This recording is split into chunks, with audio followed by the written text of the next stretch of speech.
Is mindfulness helpful for women and their partners during childbirth? Today, we talk with neuroscientist Emiliana Simon-Thomas from UC Berkeley's Greater Good Science Center about the transformative practice of mindful body scan meditation. Welcome back to Savvy Psychologist. I'm your host, Dr. Jade Wu, and every week I'll help you meet life's challenges with evidence-based research, a sympathetic ear, and zero judgment. We hear about mindfulness everywhere these days, in news articles, wellness magazines, at the doctor's office, on social media. We're bombarded with images of attractive, calm people bathed in sunlight, smiling as they sit cross-legged with their eyes serenely closed. Doesn't it look so nice? If only it were so easy for those of us who aren't stock photography models to find bamboo forests at just the right temperature with nobody else around in which to quietly practice daily meditation. But maybe we don't need perfect conditions to practice mindfulness. What if cultivating mindfulness were possible right here, right now? What if we could even do it during times of chaos and pain? Research has shown that even under extreme circumstances, like during childbirth, we can and should practice mindfulness. Of course, it won't totally ease pain or anxiety during childbirth. Mindfulness isn't sorcery that can simply wave those away. But the practice of being grounded and mindful allows birthing parents and their partners to feel less fearful, more connected, more satisfied, more bonded, and even to have better postpartum recovery and better parenting in the long run. To learn about this, about how mindfulness works in the context of childbirth, I spoke with Dr. Emiliana Simon-Thomas, the science director at UC Berkeley's Greater Good Science Center and a mother of three.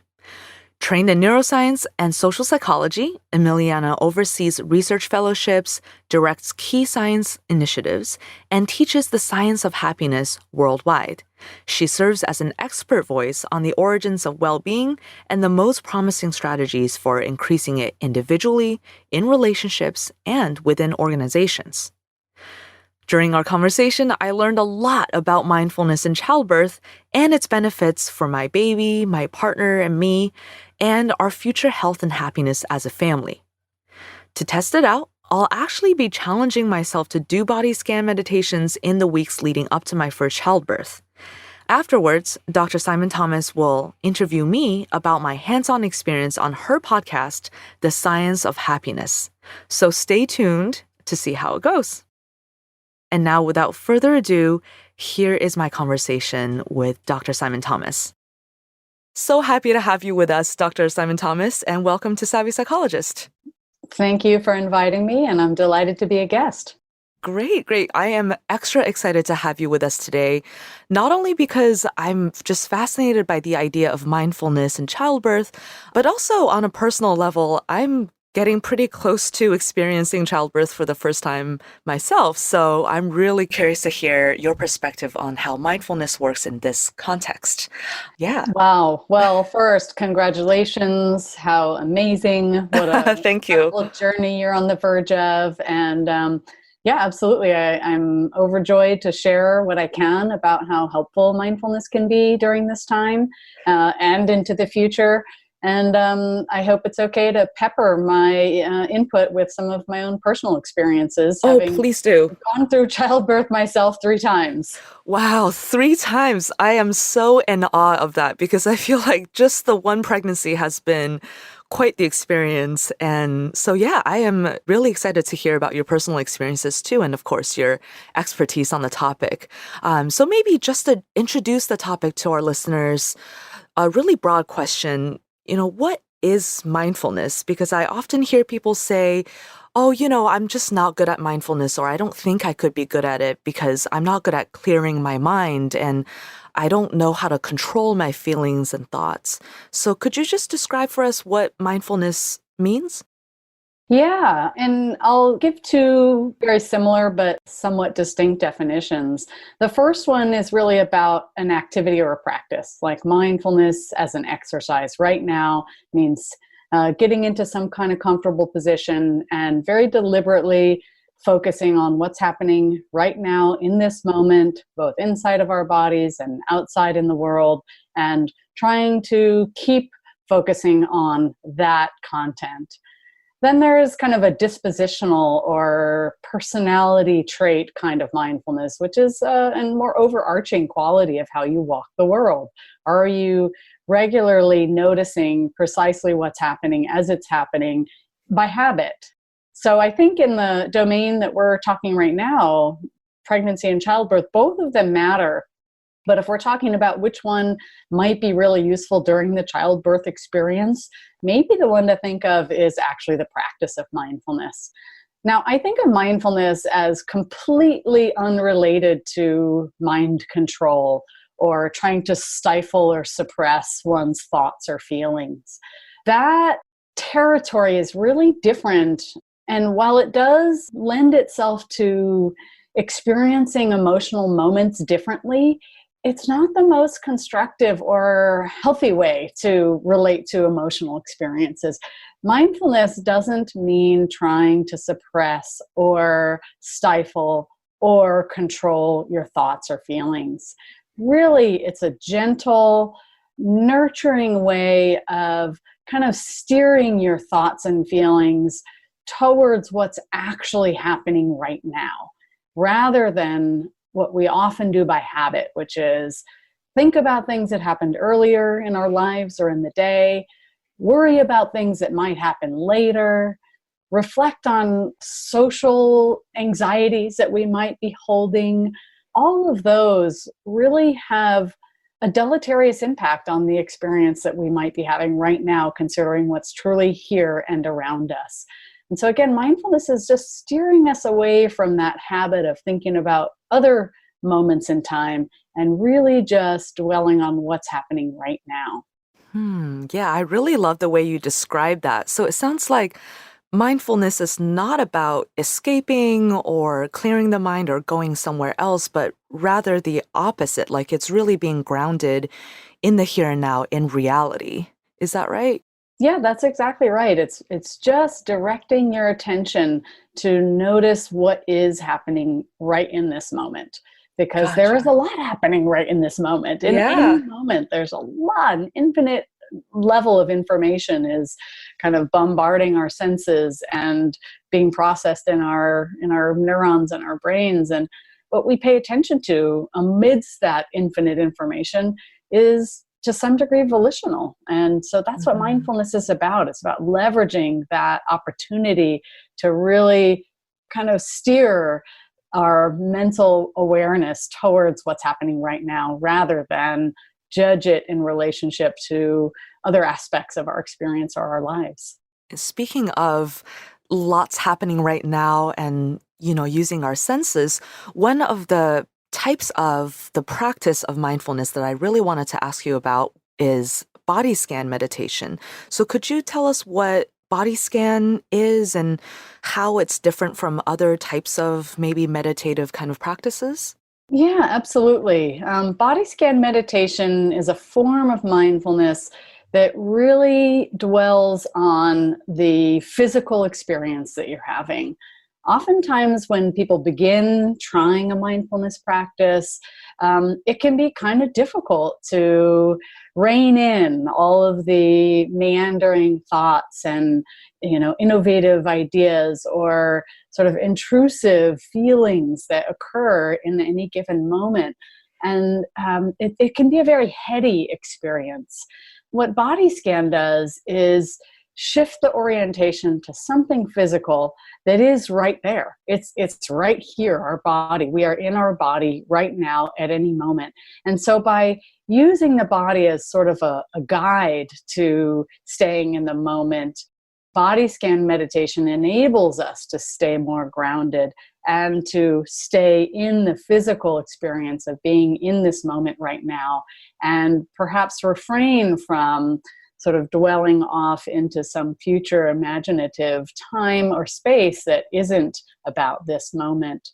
What body scan teachers typically do is encourage someone as they're taking this kind of gentle and caring stance towards their conscious awareness and trying to direct it to this moment, to also pay attention to physical sensations, feelings of air kind of going in and out of either your lips or your nose, the sensation of your chest kind of going up or down each time you inhale or exhale.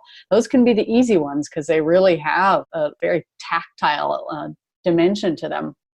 More advanced body scan awareness will be sort of direct your attention to every little part of your body from head to toe. So the space in your forehead, down to your cheeks, your lips, your neck, the back of your neck, your shoulders, your chest, and so on, all the way to the tips of your toes. And just again, by directing your attention to this physical entity that can be no place else in time, it assists us in being grounded in that mindfulness experience. So then when it comes to the context of childbirth, I really love the idea of mindfulness and body scan. And at the same time, I can't help but think, when someone's in labor and having really painful contractions and, not necessarily pleasant body sensations, wouldn't they want to be distracted or be in a different place, in their happy place instead of being in their very painful body right now? That's such a terrific question. Honestly, the pain that occurs with childbirth for most people probably is beyond what the average person is able to diminish through some kind of distraction. Now, I know there are lots of other strategies for managing pain during childbirth that have words like hypnotism in there or going to your happy place. But at some point, pain might break through whatever a person is capable of. And mindfulness really differs, and particularly body scan, it differs from those efforts to regulate the experience of pain because it actually leverages our innate capacity to recover from pain. And that is, we actually aren't meant to feel and experience extended, long-term, chronic experiences of pain. And thus, our physiological systems are equipped to register pain, but recover from it relatively quickly in order that we can manage whatever situation is causing that pain. The thing that tends to make pain go on and on and on is how we think about it, how we worry about it, how we imagine that it might never end, how we ask the powers that be why it's us that has to experience it, and how we worry about whether it's a signal of death, right? We worry this has got to mean that I'm not going to survive. And what mindfulness and particularly body scan does is it really steers us away from that kind of imaginative, ruminative, meandering thinking about the pain, and instead really gets us to look right at it. Like, look right at that part of our body that is having this pain sensation and understand it and relate to it in a nurturing way so that it can diminish, or at least we can be with it until it's over, right? It's not going to last indefinitely. It will happen and then it will change. It might get worse. It'll likely get better. Regardless, it's not indefinite. And body scan practices really allow us to kind of put the spotlight right on that part of our body that is feeling the sensation in a way that enables it to begin to recover, rather than try to sort of stifle it or push it away or hide it or distract from it.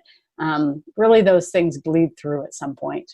That makes a lot of sense to me because I think a general theme I've found is that if you're fighting against your body, then it doesn't go so well. But if you're there with your body, if you're working with your body, sort of authentically relating to it in the moment, then it's usually not as bad as if you're also worrying or anticipating or catastrophizing or something like that. Absolutely. Mhm. One of the great thinkers who writes about the body scan meditation practice, or the class of practices that involve attuning to our body, is Linda Graham. And she calls the kind of outcome of body scan practices, or physical, attending to your physical body practices, somatic intelligence. And Oh. somatic intelligence, again, is really being well versed in and familiar with the sensations, the landscape and realm of possible sensations that occur in your body, partly just to be familiar with them, and then partly to understand why they're happening and what they're doing. And having that understanding really helps us, again, recover from them or manage them effectively. So I think that when body scan practices lead to greater somatic intelligence, this gives the birthing person just better tools to handle the challenges that they're going to face in those moments. So, is there any scientific evidence to support all of this to show that there are any better outcomes for people when they are mindful during childbirth? Yeah, absolutely. There's a lot of evidence about the benefits and advantages that come with being more mindful. First of all, more mindful mothers, generally, and fathers, I would add, are less anxious. They're less worried Hmm. about pregnancy and childbirth. They report fewer physical discomforts during the pregnancy. During childbirth, they report less fear and pain. They show lower rates of preterm labor, lower rates of postpartum difficulty, depression, and anxiety. They're more successful in forming healthy, secure attachment relationships with their children. And they suffer less sort of marital discord after becoming parents. So there's this long list of benefits that come with mindfulness as a both a practice that one takes on during childbirth and a overarching kind of quality or characteristic of who you are going into the major transformation that parenting represents for humans. Wow, that's really amazing that it's not just in the moment itself, but also long term. And it's not just the person who's giving birth, but also partners. So you mentioned fathers and partners benefiting from this too, and the marital relationship benefiting. So, can and should partners also use mindfulness during a birth experience? Absolutely, it is beneficial for partners to learn mindfulness and use mindfulness during a birth experience. As a person of support, it can be rather challenging to bear witness to your beloved going through an extraordinarily painful looking experience. And managing one's own feelings in those moments is difficult. And mindfulness is a way to get better at managing those feelings within oneself, so that you can turn around and channel your effort into being of utmost support to the other person. Body scan mindfulness practices are a really good way to develop greater awareness of one's own feelings of anxiety or distress.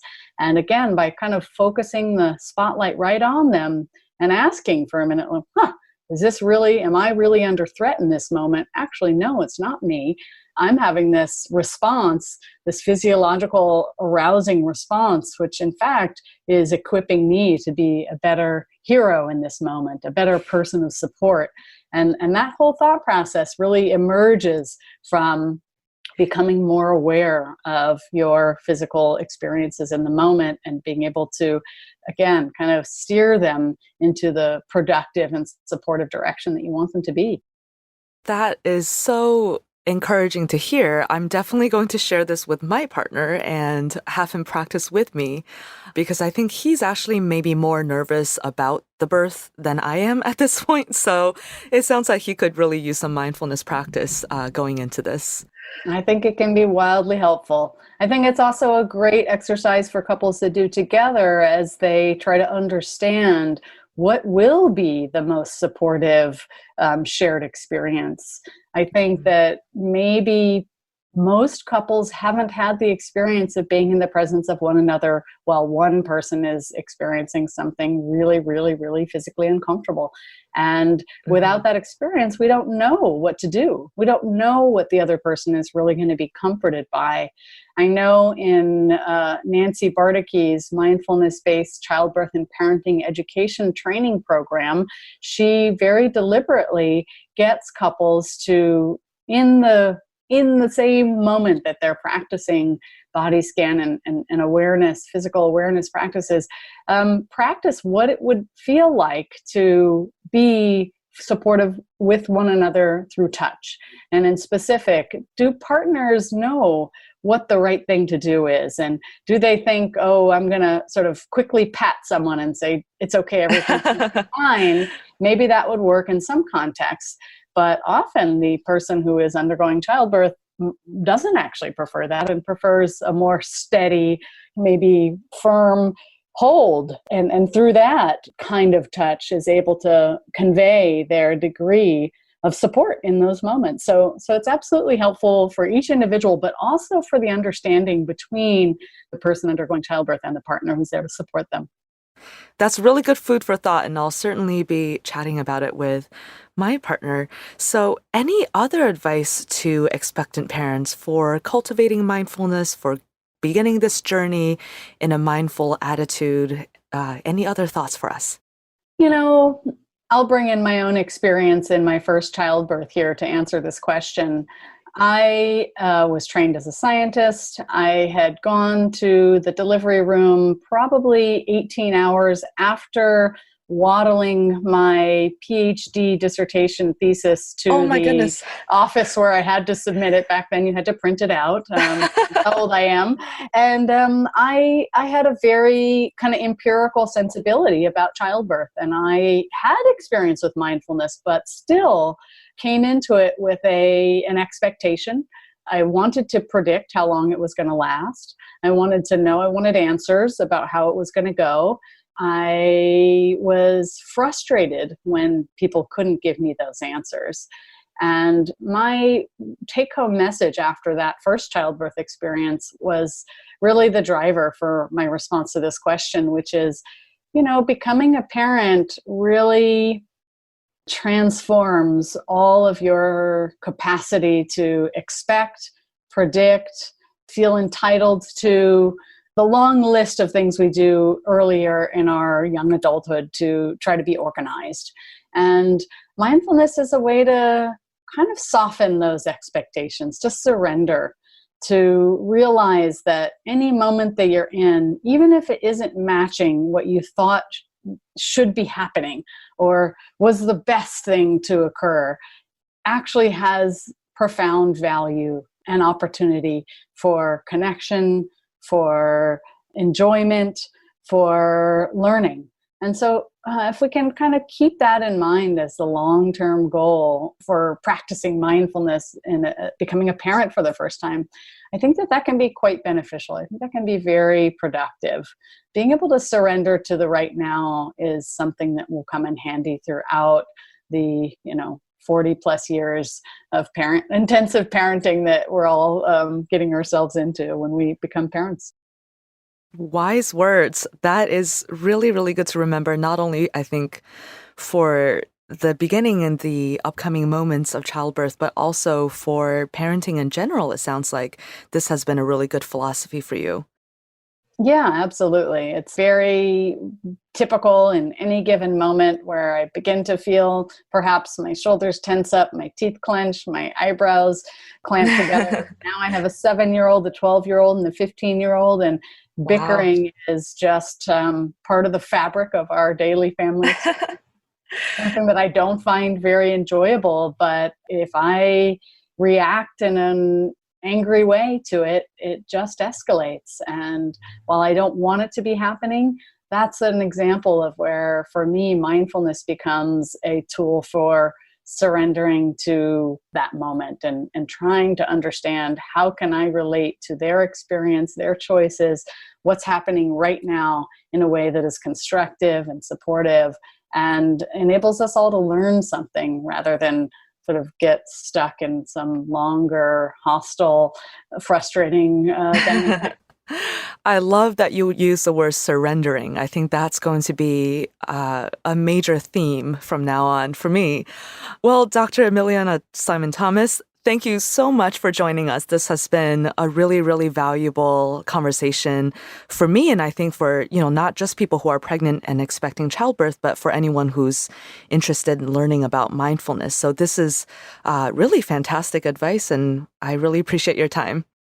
Well, I'm so glad to be here. And yes, I do think it's beneficial for people going through childbirth. It's good for people who are supporting them, and not just the partners, but also family members and friends and community members.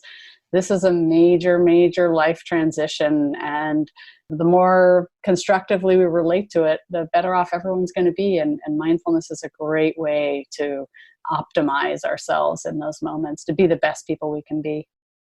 So wish me good luck as I go on this body scan challenge leading up to my first childbirth. I hope it goes well. And so send me good positive vibes, please. I'll let you know how it goes. And you can hear my conversation with Dr. Simon-Thomas in the weeks to come when she interviews me on her podcast, The Science of Happiness. Meanwhile, let me know what else you'd like to learn about regarding mindfulness or anything else psychology related. You can reach me on Facebook and Twitter at QDT Savvy Psych and at JadeWoo PhD. If you'd like psychology tips delivered straight to your inbox, subscribe to the Savvy Psychologist newsletter and to the Savvy Psychologist podcast on Apple, Spotify, or wherever you listen. Savvy Psychologist is audio engineered by Steve Rickeberg and edited by Karen Hertzberg. As always, Savvy Psychologist is strictly for informational purposes and does not substitute for mental health care from a licensed professional. Thank you again so much for joining me. I will see you next week for Happier, Healthier Mind.